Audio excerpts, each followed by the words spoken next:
centuries, Lunenburg, Nova Scotia has had a strong affinity with the sea.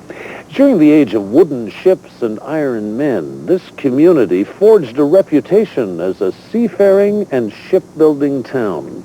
In fact, Canada's most famous tall ship, the Bluenose, and its replica, the Bluenose II, were built by Lunenburg craftsmen.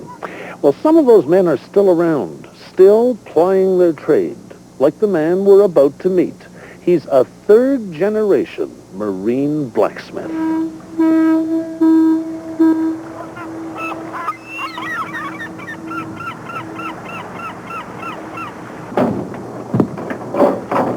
Vernon Walters is a creature of habit. For the last 52 years, he's followed the same path to work. From his home, he doesn't have far to go, just down the hill on Montague Street in the heart of Lunenburg.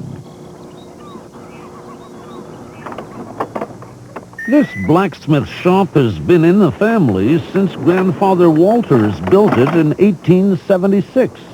Vernon's father practiced his trade here, too. Vernon inherited the shop and the family trade from his father 35 years ago. He spends his days working over a coal fire, heating rods of iron. These he forges into fittings for fishing boats and wooden sailing ships.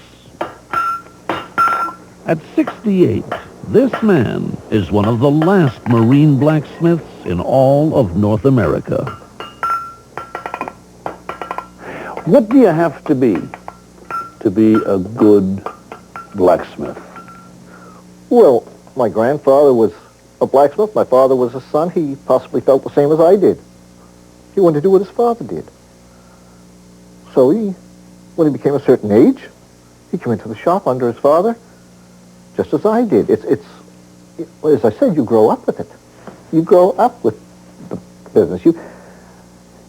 I think you have to be born to be a blacksmith. This is all I saw in my lifetime, all I heard in my lifetime. I heard nothing but blacksmithing. I played in here. I came down here every chance I got. And it was when I saw my father make something, it was a challenge to me. I thought, someday I'm going to do what he's doing. Vernon was born into the right family at the right time. When he was growing up in the smithy, wooden schooners and dories were the mainstay of Lunenburg shipyards. The Walters men made the anchors and all the iron fittings. The sparks were flying, the air was ringing. My father was turning out maybe 3,000 anchors a year. So you see, they were busy people. In the early 20s, Vernon's father forged the iron for one of the finest wooden sailing ships ever built, the original Bluenose.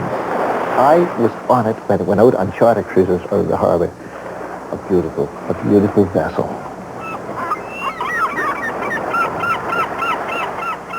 By the time he was 16, Vernon was hooked on being a marine blacksmith. So he left school to apprentice with his father in the forge. In the 18 years I worked with him, he never gave me a direct order. He never said, I want you to do it like this. He would do something and let me watch him. He knew I was watching. That's the way I learned. When did he finally hand over the reins? 1958.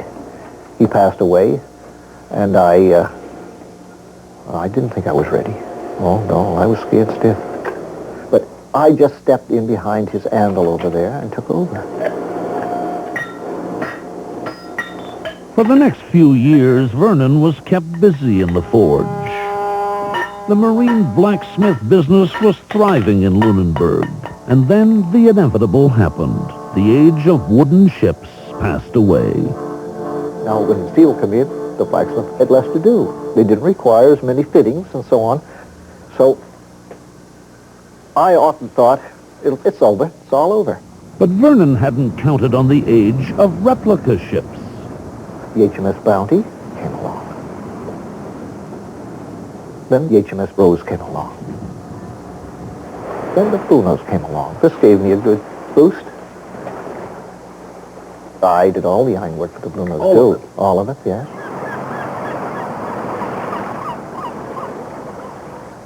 I felt that the Blue Nose, too, was done just as my father or grandfather would have done it.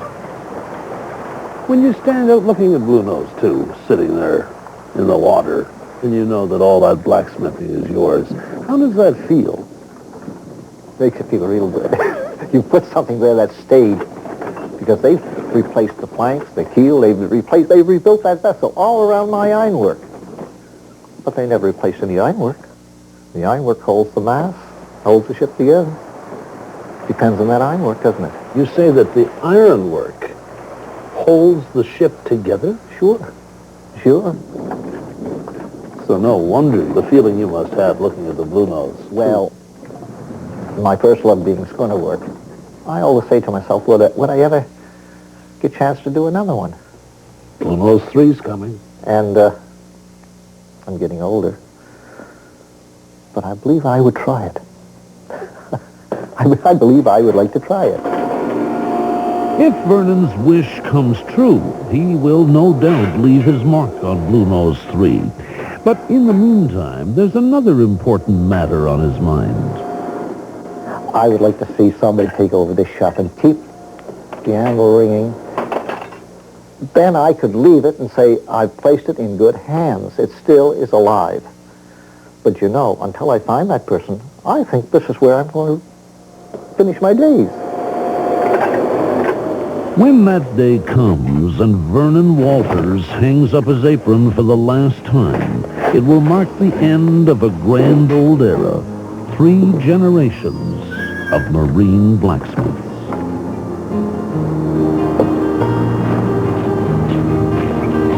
I'll bet the Lunenburg skippers will miss their old smithy when he's gone.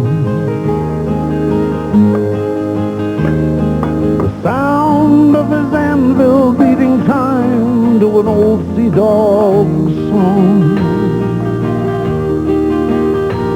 It's the end of an era when he lays down his hammer and tongs. Yes, the Lunenburg skippers will miss their old smithy when he's gone. When the last in a long line of Walters closes up and moves on, I'll bet the Lunenburg skippers will miss their old smithy when he's gone.